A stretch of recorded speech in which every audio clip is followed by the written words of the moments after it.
Committee will be in order. For what purpose does the gentleman from New York rise? Madam Speaker, I have an amendment at the desk. Clerk will designate the amendment. Could the gentleman specify the number on your amendment, please? I'm sorry? Could you specify the number on your amendment? Number 336. 336. Clerk will designate the amendment. Amendment number 336, printed in the Congressional Record, offered by Mr. Bishop of New York. Madam Chairman. Madam Chairman. For what purpose does the gentleman from Alabama I reserve a point of order on the gentleman's amendment. The point of order is reserved. Gentleman's recognized for 5 minutes. Thank you, Madam Speaker. I'm going to yield myself 4 minutes. My amendment is very simple and very straightforward. It would simply append to the end of the bill a requirement that not later than 90 days after the enactment of H.R. 1, the Director of the Congressional Budget Office and the Commissioner of the Bureau of Labor Statistics shall jointly conduct a study that would illustrate the effect that this act will have on job levels, and second, that these effects will be reported on a monthly basis to the American people on the first Friday of each month. We have competing visions of what the effect of H.R. 1 will be. We have the Economic Policy Institute, which has estimated that the implications of H.R. 1 will be a job loss of over 800,000. We have the Center for the American Progress saying that the result of passing H.R. 1 will be a job loss of 650,000 jobs directly and 325,000 indirect jobs lost. And then we have Speaker Boehner. Speaker Boehner says, and I'm quoting him exactly, he says that if we reduce spending, we'll create a better environment for job creation in America. And so very simply put, what my amendment does is it finds out who's right. Is the Economic Policy Institute right? Is the Center for American Progress right? Or is Speaker Boehner and others who believe that this will in fact create jobs? And let me say why I'm so focused on this. H.R. 1 cuts funding for the Office of Science by 20%, $1.1 billion, and it cuts funding by 40% for the Energy Efficiency and Renewable Energy Program. These are the two programs that support a Department of Energy lab in my district that is the second largest employer in my district. And so I asked the administrators of the lab to tell me what the implications would be. So this is one set of cuts in one district on one facility. And what the implications would be a layoff of a third of the workforce and the shutdown of two very important analytical pieces of equipment that attract 3,300 scientists from all over the world. So we would lay off a third of my constituents, and we would reduce the number of scientists who use this facility by 3,300. So that's 3,300 people not staying in our hotels, not renting our cars, not eating in our restaurants, not buying their coffee in their delis. So that's just one district, one facility, one decision. Let us find out whether or not this bill, H.R. 1, will in fact be the engine of job creation that the majority has presented it to be, or will it destroy jobs as we believe it will, and as the Center for Academic Progress believes that it will. And with that, I will yield the balance of my time to the gentlelady from Connecticut, Ms. DeLauro. Gentlelady from Connecticut is recognized for the balance of the time. I thank the gentleman and rise to support his amendment. We should have a quantifiable way of finding out the impact of this continuing resolution on job creation. What else could be more important than that? There was an examination of the jobs that came out of the Economic Recovery Program. If this continuing resolution would be enacted into law, will the unemployment rate decrease? Will wages go up for middle-class families? Will this continuing resolution help to turn the economy around? I would think that the majority would welcome the opportunity to verify their claims that the continuing resolution would create jobs. Let's prove us wrong. We believe that it will destroy jobs. Prove us wrong, unless you feel that if jobs are lost, so be it. So why not have the Bureau of Labor Statistics work on these critical issues? And I ask my colleagues on the other side of the aisle, what are you afraid of? And I yield back. Gentlewoman yields back. Gentleman from New York. Gentleman yields back. What purpose does the gentleman from Alabama rise?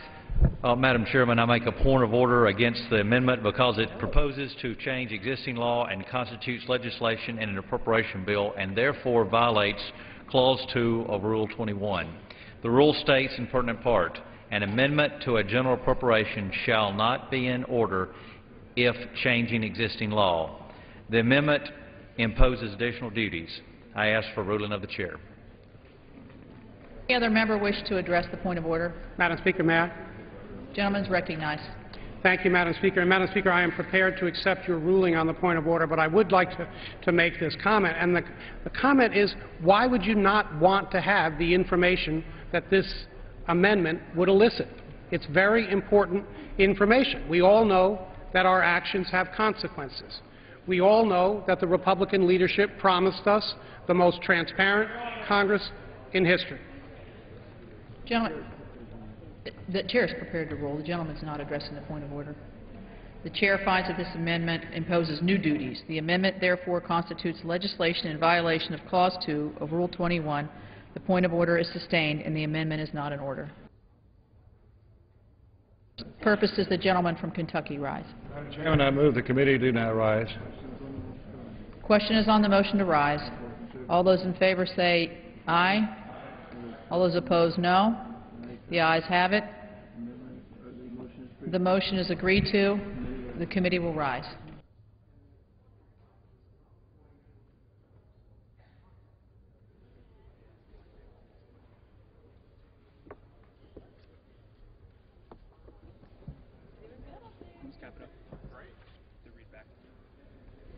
Madam Chair. Mr. Speaker, the Committee of the Whole House on the State of the Union, having had under consideration H.R. 1, directs me to report that it has come to no resolution thereon. The Chairman of the Committee of the Whole House on the State of the Union reports that the committee has had under consideration H.R. 1 and has come to no resolution thereon. For what purpose does the gentleman from Kentucky rise? Mr. Speaker, I ask unanimous consent that during further consideration of H.R. 1 in the Committee of the Whole, pursuant to House Resolution 92 and the order of the House of February 17, 2011, it shall be in order for the Chair or ranking minority member of the Committee on Appropriations to offer amendments en bloc consisting of amendments specified in the order of the House of February 17, not earlier disposed of, and that amendments so offered shall be debatable for 10 minutes, equally divided and controlled by said chair and ranking minority member, shall not be subject to amendment, and shall not be subject to a demand for division of the question in the House or in the Committee of the Whole. Is there objection? I do not intend to object. This is for the members who want to voluntarily enter into this arrangement. Isn't that correct? That is, the gentleman's correct. I have no objection. He withdraws his objection. Without objection, so ordered.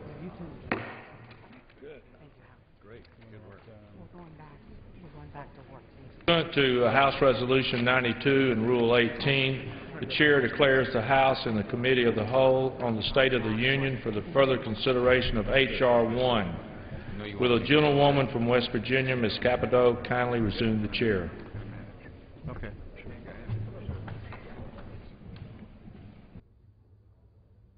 The House is in the Committee of the Whole House on the State of the Union for further consideration of H.R. 1, which the clerk will report by title. A bill making appropriations for the Department of Defense and the other departments and agencies of the government for the fiscal year ending September 30th, 2011, and for other purposes. When the Committee of the Whole rose earlier today, Amendment Number 336, offered by the gentleman from New York, Mr. Bishop, had been disposed of, and the bill had been read through page 359, line 22. Pursuant to the order of the House of today, the chair or ranking minority member of the Committee on Appropriations may offer certain amendments en bloc to be considered under the terms of that order. For what purpose does the gentleman from New York rise? Madam Speaker, I have an amendment at the desk. The clerk will designate the amendment.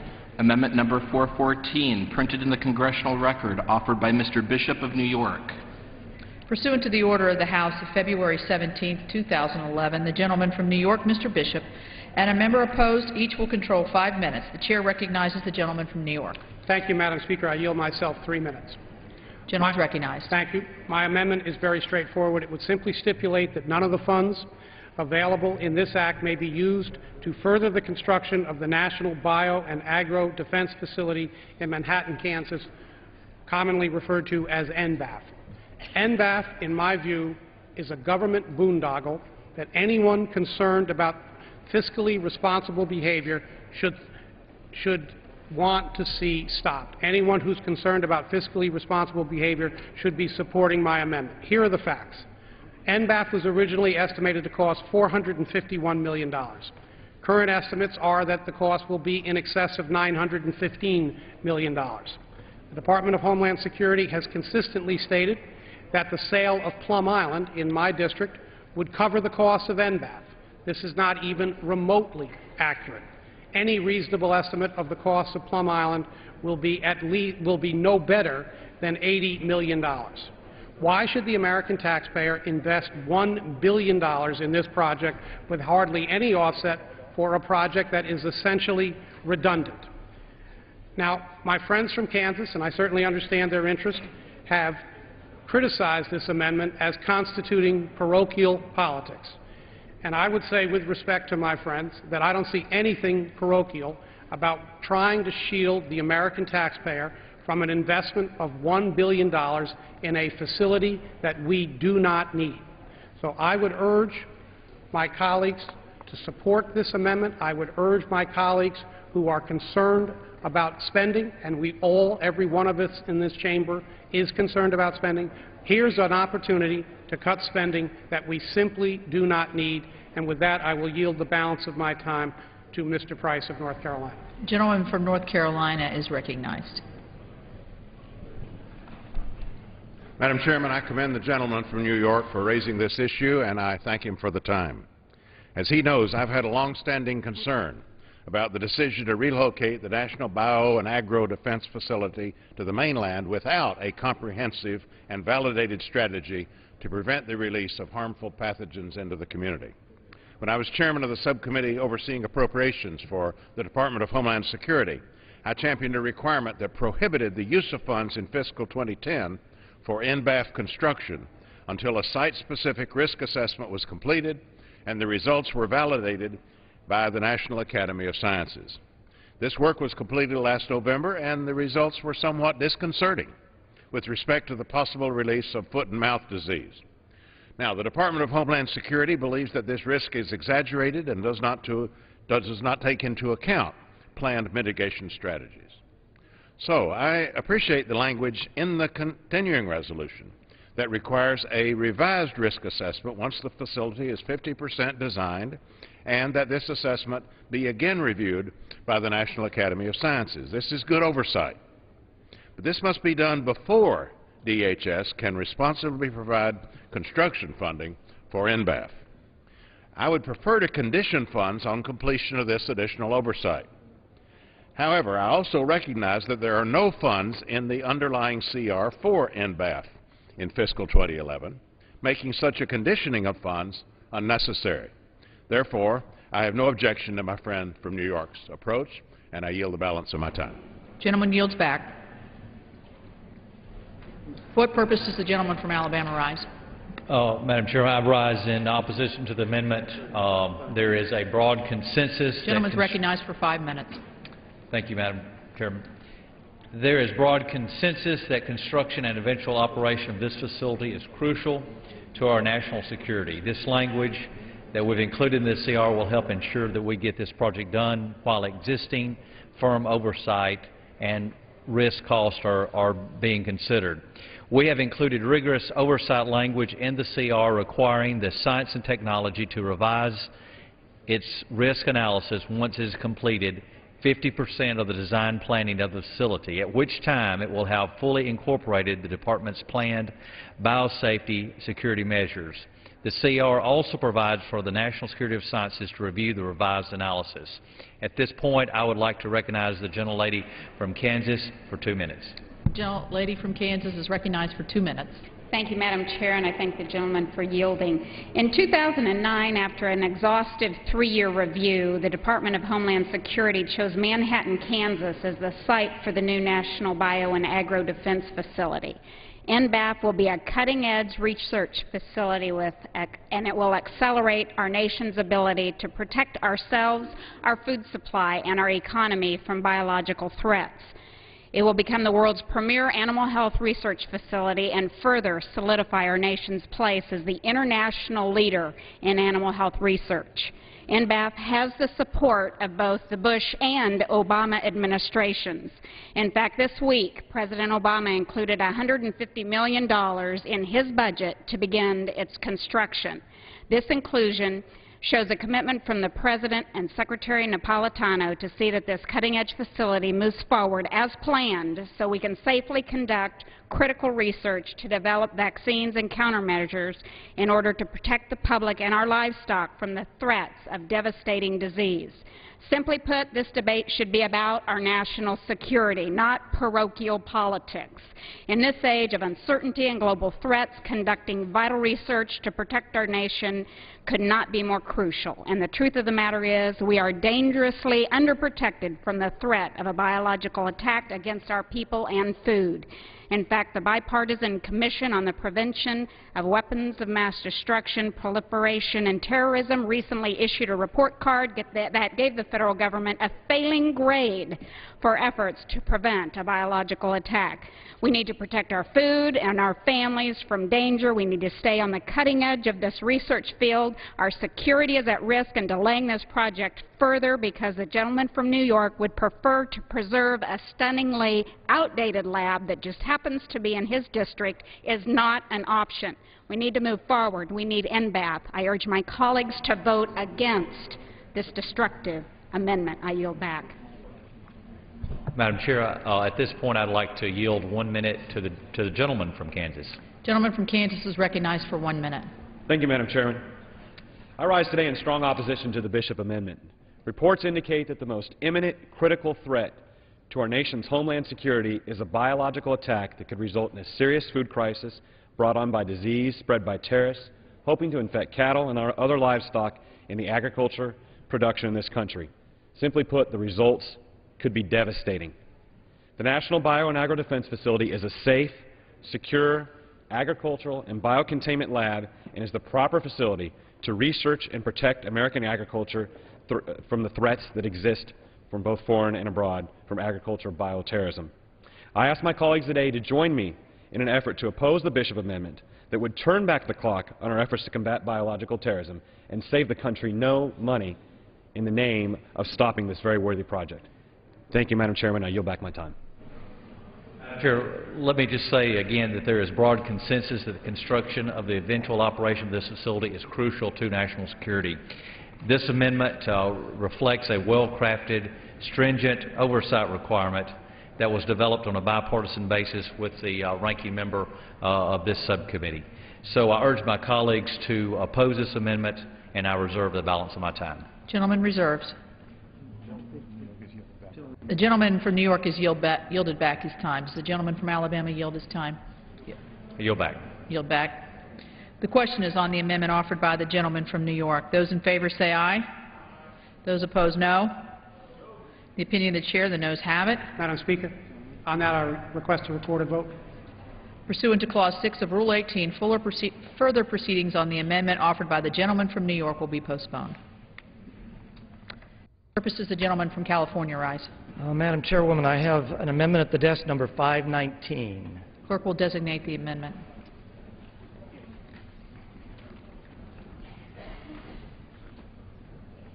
Amendment number 519, printed in the Congressional Record, offered by Mr. Campbell of California.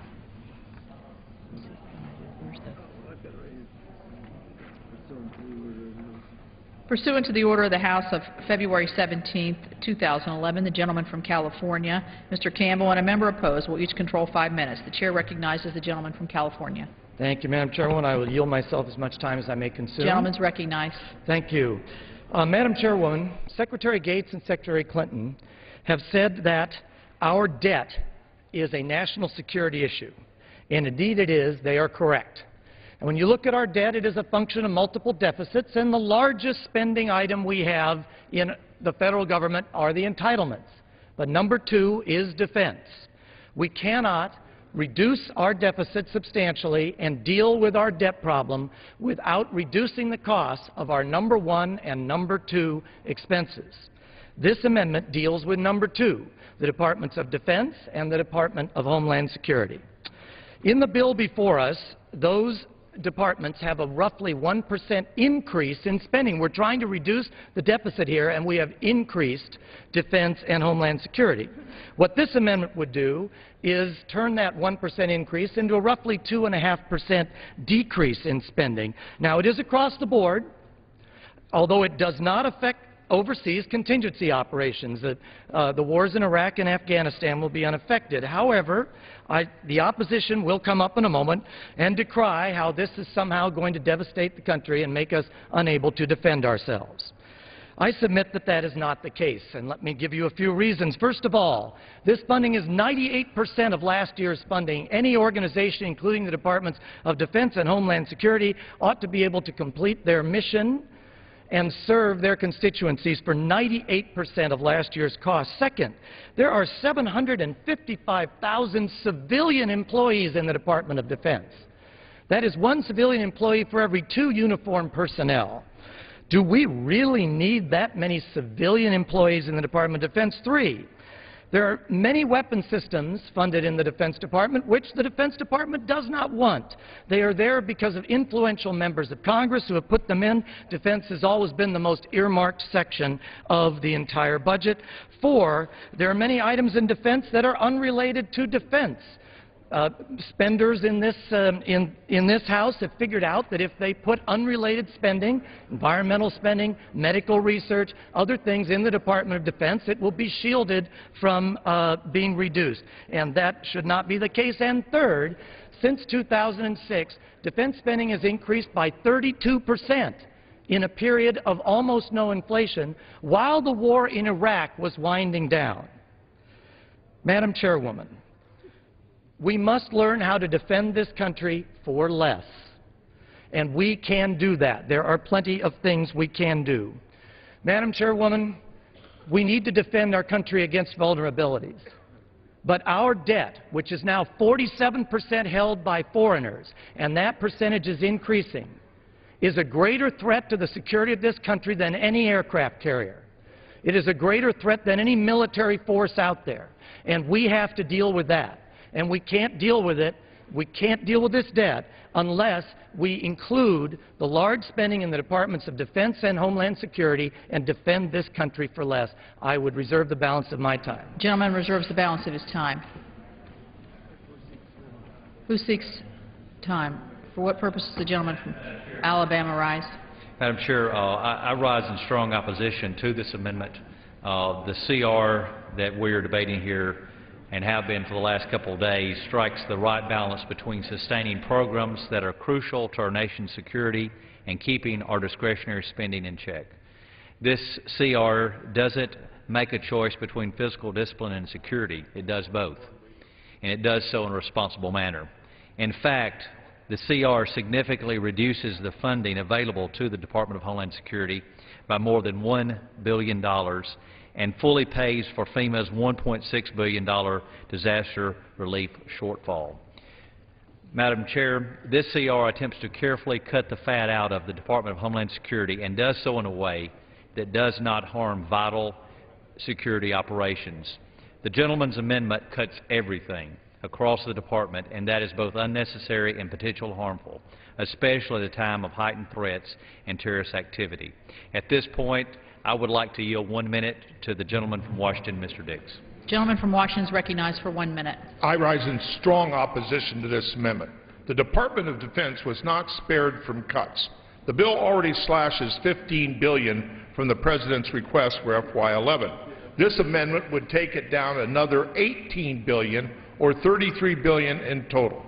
I am concerned that the levels of cuts proposed by the gentleman from California go too far and will adversely affect many defense readiness programs. Just as I have said about cuts in other areas, this is not time to take a hatchet to these programs.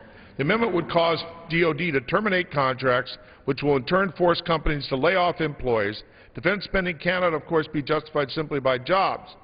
But at the same time, the prospect of adding to our unemployment, just as we are emerging from the recession, should be a consideration. In total, the Office of Secretary of Defense has identified 124 major acquisition programs that would be significantly disrupted by approaching the FY 2010 funding levels. Dropping funding by an additional $18 billion to reach the 3.5 reduction would seriously disrupt the readiness and safety of our forces. This is a very bad amendment, and we should, on a bipartisan basis, Gentleman's time has defeat it. expired. Madam Chair, I'd like to recognize the gentleman from New Jersey, Mr. Freelandhausen, for 1 minute. Gentleman from New Jersey is recognized for 1 minute. Thank the gentleman for yielding. I join with the ranking member in opposing this amendment. The current allocation for defense is already $14.8 billion below the fiscal year 2011 request, an almost 3% reduction. And of course our committee wants to help to address the federal deficit too, as do other committees. Further arbitrary reductions, including of this, especially of this magnitude of over $23.5 billion, will bring basically the Department of Defense to a grinding halt, perhaps beyond what is reasonable. Specifically, the amendment would require reducing and canceling training for returning troops, canceling Navy training exercises, reducing Air Force flight training, delay or canceling maintenance of aircraft, ships, or vehicles, delaying important safety and quality of life repairs to facilities and military barracks. At a time of war, we should be showing support for our troops and not undercutting them, even though for good reasons, to lower the federal deficit by making reductions of this amount, and I yield back. Time has expired. I'd like to yield 1 minute to the ranking member of the Subcommittee on Homeland Security, Mr. Price of North Carolina. Gentleman from North Carolina is recognized for 1 minute. Madam Chair, I thank the gentleman for yielding and rise in strong opposition to this amendment, which reduces funding for the Department of Homeland Security by 3.5%. Under the CR, funding for Homeland Security is already 3% below the 2010 enacted level. And the $1.56 billion in supplemental disaster needs funded in this bill already cuts deep into Homeland Security programs. An additional 3.5% reduction would dangerously weaken our security. If this reduction were adopted, critical programs such as border security, disaster relief, immigration enforcement, transportation security would no longer be shielded from ill-advised cuts. The Department would be required to lay off critical staff we've hired over the past 2 years, including Border Patrol agents, CBP officers at the ports of entry, ICE investigators along the southwest border, and the Secret Service agents to respond to heightened threats against the President. This reduction would mean the Department would need to abandon critical technology procurements that would better protect our aviation and transit system against possible attacks. Gentleman's in time short, has Madam expired. Chair, this is ill-advised in the extreme. I urge members to vote no. Okay. I reserve. Gentleman reserves. Gentleman from California. Madam Chair, may I require how much time I have remaining? Gentleman from California has 1.5 minutes remaining. The gentleman from Alabama has 1 minute remaining. Madam Chair, I will yield the balance of my time to the gentleman from Tennessee, Mr. Duncan. Gentleman from Tennessee is recognized for a minute and a half.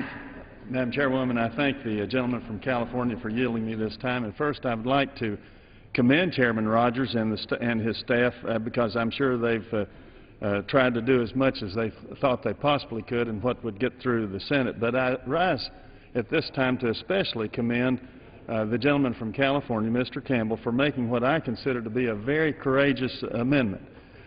He knows that this amendment is probably not going to get many votes, but I'll tell you, this amendment makes a very important point and sends a very powerful message, and that is that nothing should be left off the table. There should be no sacred cows.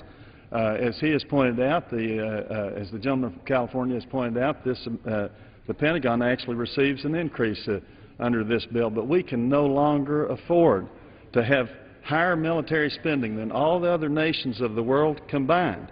We're facing an astounding $1.6 trillion deficit, a $14 trillion debt, and there's no way we can come even anywhere close to doing what we should do if we leave any departments or agencies or make them not look for savings.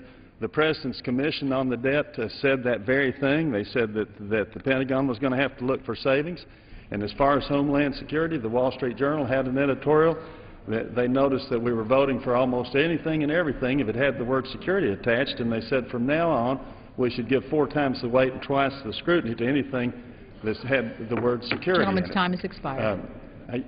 Thank you, Madam Chairwoman. Gentleman from Alabama. Madam Chair, let me just reiterate again that the gentleman's proposed cuts just go too far. They would undoubtedly cut and harm border security, transportation security, maritime security, cargo security, cyber security, immigration enforcement, and disaster preparedness. The list of crucial programs that would be adversely impacted by this across-the-board amendment goes on and on. I would urge my colleagues to oppose this amendment, and I yield back the balance of my time. Gentleman yields back. The question is on the amendment offered by the gentleman from California. Those in favor say aye. Those opposed say no. In the opinion of the Chair, the noes have it. Madam Chairwoman, on that I would request a recorded vote. Pursuant to Clause 6 of Rule 18, further proceedings on the amendment offered by the gentleman from California will be postponed. What purpose does the gentleman from Georgia rise? Madam Chairman, I have an amendment at the desk. It's number 246. Clerk will designate the amendment. Amendment number 246, printed in the Congressional Record, offered by Mr. Brown of Georgia. Pursuant to the order of the House of February 17, 2011, the gentleman from Georgia, Mr. Brown, and a member opposed will each control 5 minutes. The Chair recognizes the gentleman from Georgia. Thank you, Madam Chairman. My amendment would prevent funding of the U.S. Army Corps' beach replenishment program and projects. Authorized at $91 million for 2011, almost $1 billion up over the next decade. The Army Corps plans to replenish sand at certain beaches to slow the course of erosion. First and foremost, this is not a proper constitutional function for the federal government. Each beach community, along with their local government, should decide how that they will best approach erosion. As the primary beneficiaries, they can best decide their needs and financial priorities. The top-down system currently employed comes from a flawed mindset, a mindset that we must address if we hope to escape our spending crisis, a mindset that the federal government does everything for everybody. This is simply federal spending that we cannot afford and federal control that we don't need. I ask that my colleagues support my amendment to defund this now and work with me to strip this and other similar projects from future budgets as well. I reserve the balance of my time. The gentleman reserves. For what purpose does the gentleman from New Jersey rise? Rise in opposition to claim time. The gentleman is recognized for 5 minutes. Mr. Chairman, I rise in opposition to the amendment. I share the gentleman's concern over responsible spending and the need to address the nation's deficit problem. That's why our continuing resolution before us reduces spending by historic proportions in the continuing resolution. Where I differ from my colleague is whether there is a federal interest in beach replenishment projects. Beach replenishment projects aren't just about dumping sand on shore so people can have fun. These projects provide states with protection from coastal storms for individuals and businesses. And these projects must meet the same standards of economic justification and cost-benefit ratios as other levee projects and navigation projects. I'd like, if I could, to yield to Mr. Young of Florida, former chairman of the committee. Mr. Young. Gentleman is recognized. Mr. Chairman, I thank the gentleman for yielding to me. And as much as I admire and respect the introducer of this amendment, I really have to oppose this amendment. Beaches are an important and a valued asset to the United States of America. Economically, huge economic factor. Protection of land, of properties and on land, huge protection device. A beach is against a hurricane, the storm surge. You might get the idea that I represent a district that has a lot of beaches. And I would tell you that this is extremely important to our economy. When the BP oil spill was flowing through the Gulf of Mexico, we worried every day whether that was going to come to our beaches. In my part of the state, they did not, thank God. But we were concerned what that might do to destroy a major part of our economy. So I thank the gentleman. Mr. Frelinghuysen makes a strong argument, and I thank him for letting me support him in his opposition. Thank you. Pleased to yield a minute to the ranking member, Mr. Dix. Yes, I appreciate the gentleman yielding. The gentleman, I understand that there's a school of thought that we should just let nature take its way. I believe so strongly on the west coast of Washington State, we have from time to time had to come out and put in projects to save cities, save housing, major housing projects. And we've done this with the Corps of Engineers very effectively, using the best science. They have their big, in Mississippi, they have a big center where they study how to do these things. And yes, yes, it does cost a little bit of money, but we are saving assets, billions and billions of dollars. And I just think that this is a very unfortunate amendment, and we should, on a bipartisan basis, defeat it and let the Corps do what it has to do to save cities and coastal areas across America. Thank you for yielding. Mr. Chairman, I'd like to yield a minute to Mr. Kingston, a fellow member of the committee. I thank the gentleman for yielding, and want to say to my friend from Athens, Georgia, where you do not have beaches, you know that the local share, once the Corps of Engineers does a cost-benefit analysis, which they always does, there is a requirement that the state and the local governments kick in. And the state gives a pretty good amount of money, but the reason why they may be more motivated from an economic basis is they directly benefit from the economic impact. I do agree with you the federal government should not be worried about the economic impact, but where the federal government is most concerned is in flood control. And as you and I know, the more sand you have in between you and the high tide when a hurricane comes, the more protected you're going to be. And as long as we have FEMA that writes checks after disasters and a national flood insurance program, there is a good reason that the federal government is involved with beach renourishment. It has nothing to do with recreation, really less to do with economics, but a heck of a lot to do with flood protection, and that's why the federal government is involved in it. So to my friend from Athens, you are welcome to come down to Tybee Island anytime you want to, despite this irresponsible amendment of yours. But I'm going to pose it and welcome you to come, bring your own suntan oil. Mr. Chairman, could I inquire about time? The gentleman has 1 minute remaining. I'd like to yield to Mr. Pallone from New Jersey for the remaining minute. Gentleman is recognized. Thank you, Mr. Chairman. I rise in strong opposition to this amendment. Beach replenishment is an economic engine for shore towns and for the tourism industry. It ultimately creates jobs. And also it's based on an Army Corps cost-benefit analysis that says that for every $1 we spend on beach replenishment, we save $2 or $3 depending on the cost-benefit analysis that doesn't have to get paid by the federal government during a hurricane or northeaster or other disaster. So beach replenishment actually saves the federal government money. It has to, otherwise the projects are not authorized by the Army Corps of Engineers.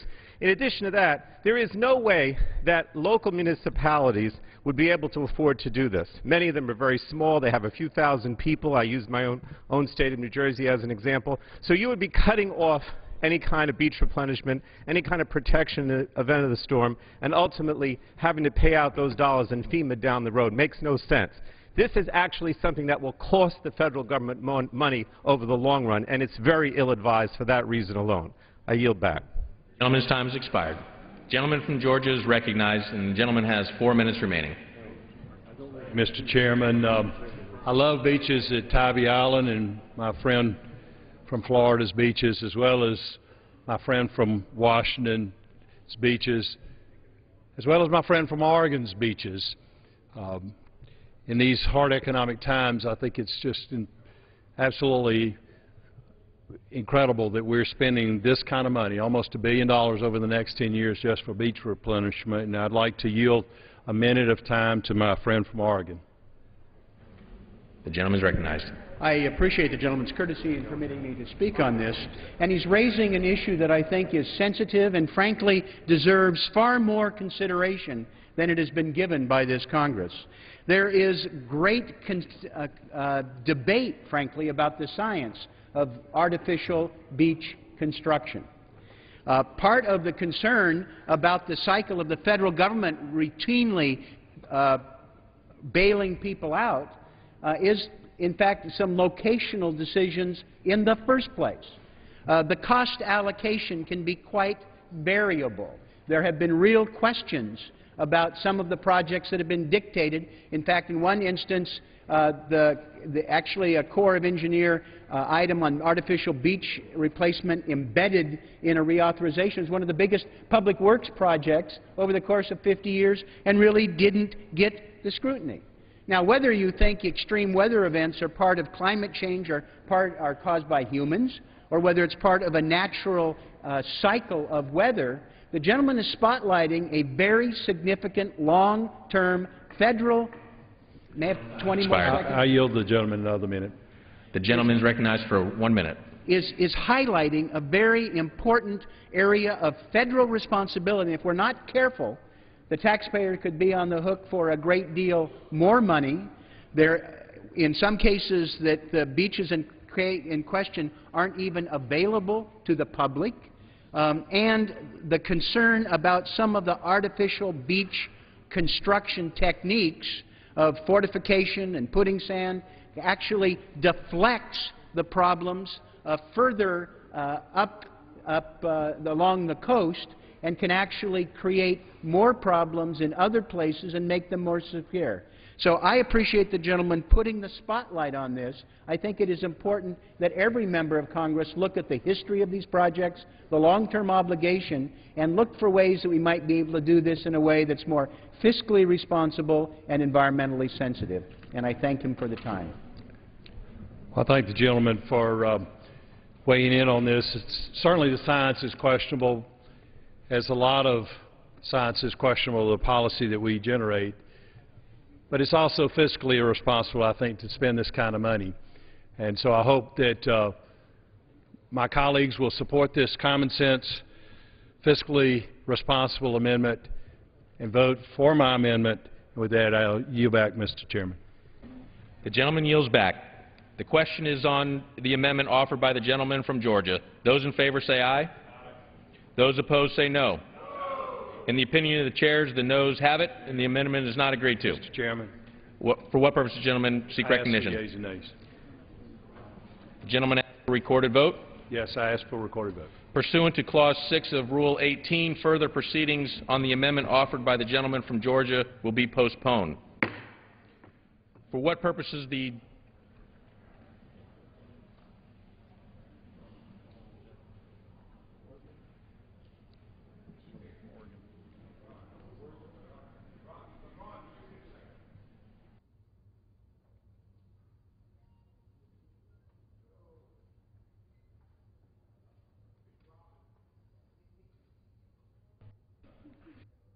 For what purpose does the gentleman from Georgia rise? I have an amendment at the desk. The clerk will designate the amendment. Amendment number 263, printed in the congressional record, offered by Mr. Brown of Georgia.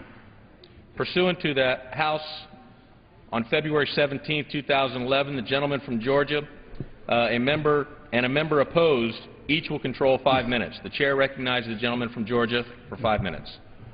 Thank you, Mr. Chairman. In the United Nations, over and over again, we see enemies of America, enemies of our freedom, voting against us over and over again. We see an organization there that's just riffed with fraud, corruption, with a tremendous amount of problems. We see the UN bring people over here who have diplomatic immunity who have been caught in the business of spying against America, want to harm us. We see in the UN an organization that is in their Human Rights Commission is populated by countries that are basically run by terrorist organizations. Mr. Chairman, it's time to take a solid stand against us supporting this kind of organization by giving our taxpayers hard-earned money in taxpayers' dollars to an organization that I believe is not in the best interest of America. Mr. Chairman, I personally would like to see us get out of the UN and get the UN out of the U.S. But we cannot do that today. But what we can do is in this continuing resolution, we can deny taxpayer dollars being wasted on this organization. And so thus I have the amendment to stop the United States from paying dues to the United Nations. I think it's in our best interest to do so. I think it's in our best interest to the taxpayer of America to prevent wasting their hard-earned taxpayer dollars on funding the UN through our dues to the UN. And so I encourage my colleagues to support this amendment to defund the UN. I reserve the balance of my time. The gentleman reserves his time. For what purpose does the gentlelady seek recognition? I claim time in opposition. The gentlelady is recognized for 5 minutes. Mr. Chairman, I rise in strong opposition to the Brown Amendment, which would withhold U.S. assessed contributions to the UN, directly contravening U.S. treaty obligations and national security interests. It would isolate the U.S., cripple U.S. diplomatic efforts globally, weaken our leadership within the UN to advance crucial foreign policy priorities. The UN is critical to advancing U.S. national security interests, and the Brown Amendment would impede our ability to influence crucial counterterrorism actions at the UN Security Council, including concrete steps targeting al-Qaeda and the Taliban, global action addressing the conduct of regimes such as North Korea and Iran, on which the Security Council has acted forcefully in recent years, imposing the most comprehensive sanctions ever on these regimes. UN missions in Afghanistan and Iraq, which play crucial and growing roles in both countries, supplementing U.S. efforts and reducing our burden. UN peacekeeping operations, which are an indispensable tool, have saved untold lives, averted dozens of wars, helped restore established democratic rule in more than a dozen countries. The Brown Amendment would put the U.S. on a dangerous path to isolationism. We learned on September 11, 2001, that we are not immune from events that take place halfway around the world.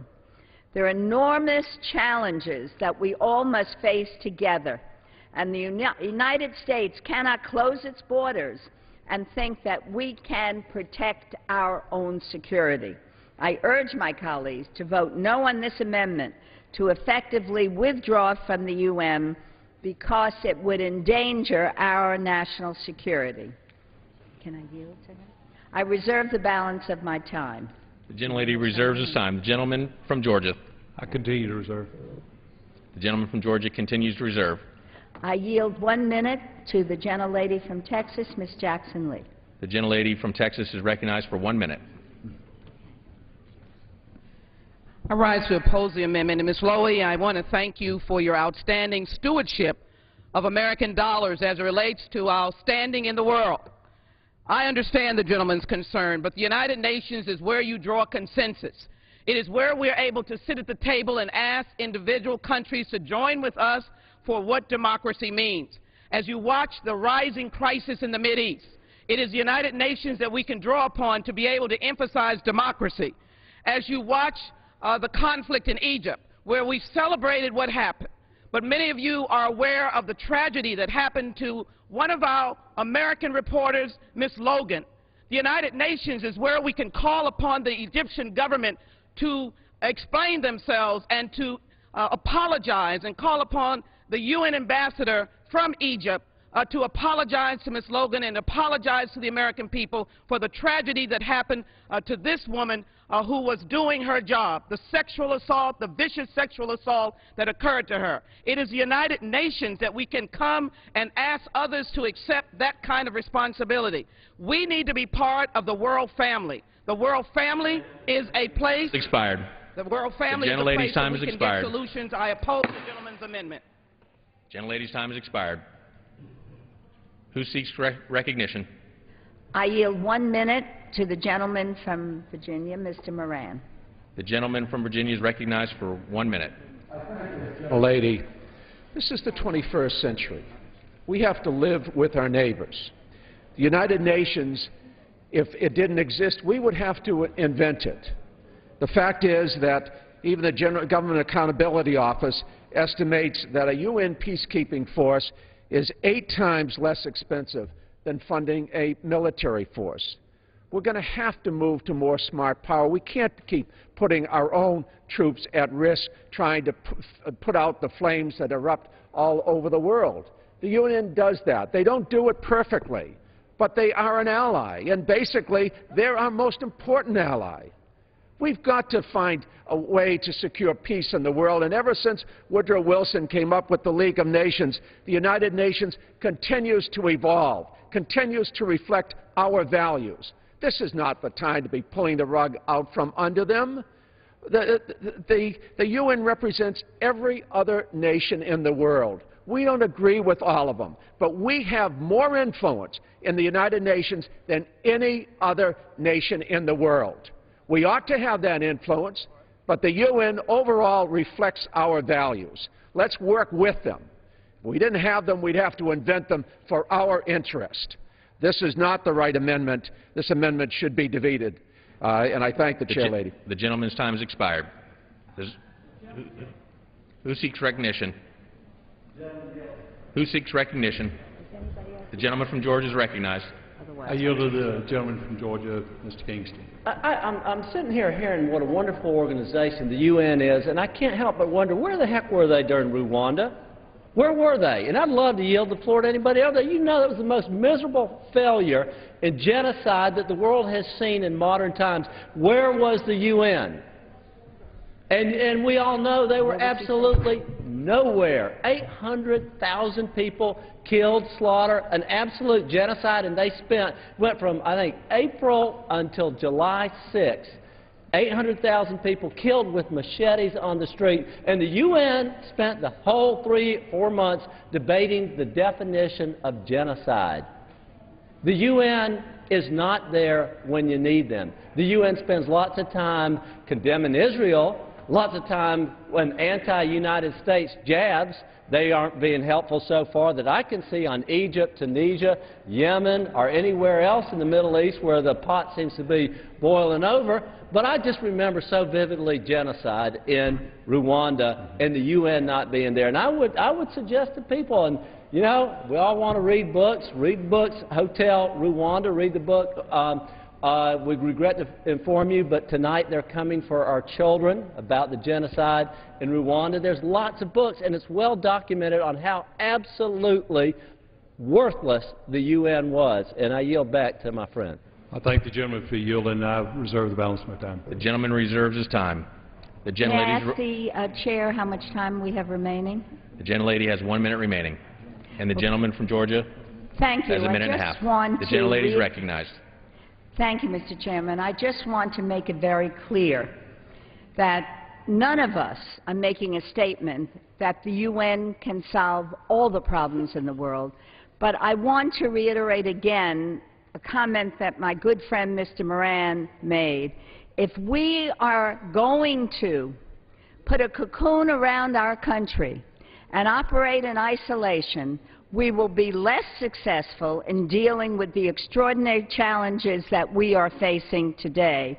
And I'd like to say to my good friend Mr. Kingston, I'm not quite sure that we'd be more successful in dealing with slaughters and genocide without the UN. We're working very hard with our colleagues and our friends around the world to try and find solutions. And I'd like to yield to my good friend, Mr. Moran. Thank you, Chair Leahy. The gentleman is recognized. I would ask my friend, Mr. Kingston from Georgia, what's the alternative?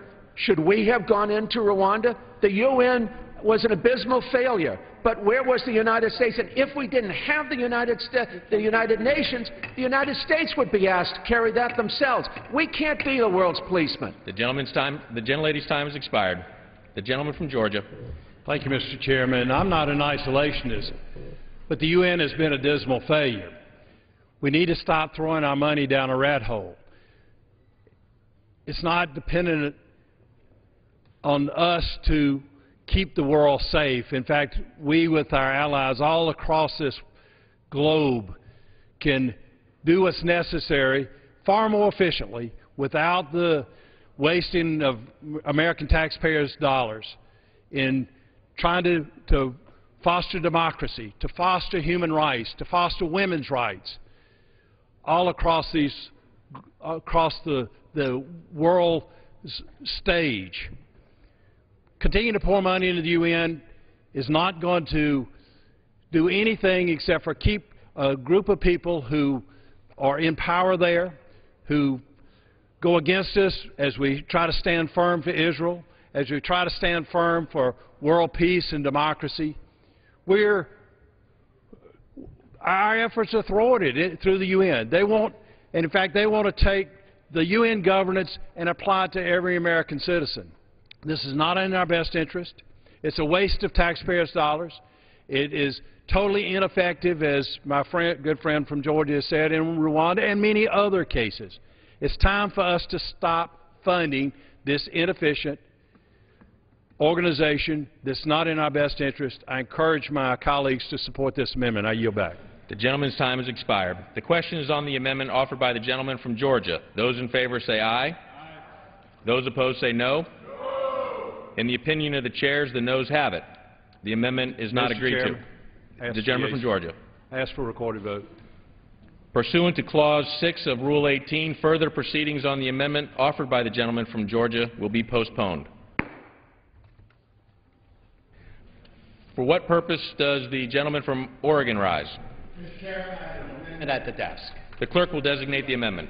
Amendment number 526, printed in the congressional record, offered by Mr. Wu of Oregon. Pursuant to the order of the House on February 17, 2011, the gentleman from Oregon and a member opposed will each control 5 minutes. The chair now recognizes the gentleman from Oregon. Thank you, Mr. Chairman. Mr. Chairman, my amendment prevents funds continuing resolution from being used to provide the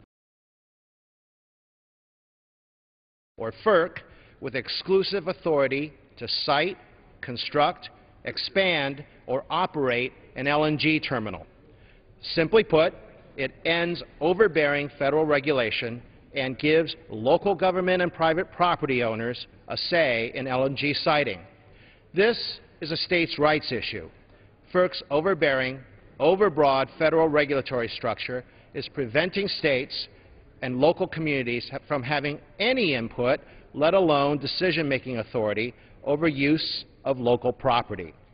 In Oregon, where there are proposals for construction of LNG terminals, I've heard time and time again from my constituents that they are confused and frustrated by FERC's intrusive projects and unclear timelines. More importantly, their voices are not being heard on decisions that affect their livelihoods and property rights.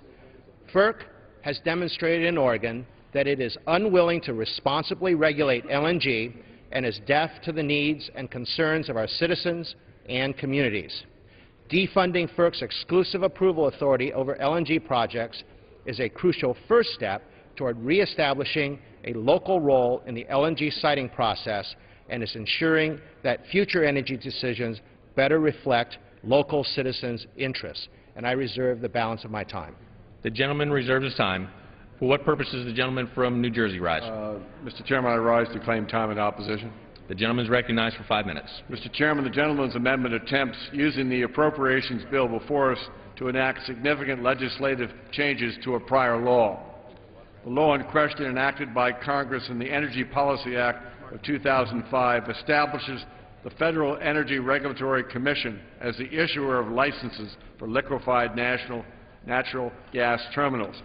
Notwithstanding the merits of the gentleman's concerns, and we can see that the gentleman cares deeply about the issue and knows of the issue, this is not the appropriate place to modify such a law as the amendment would attempt to do.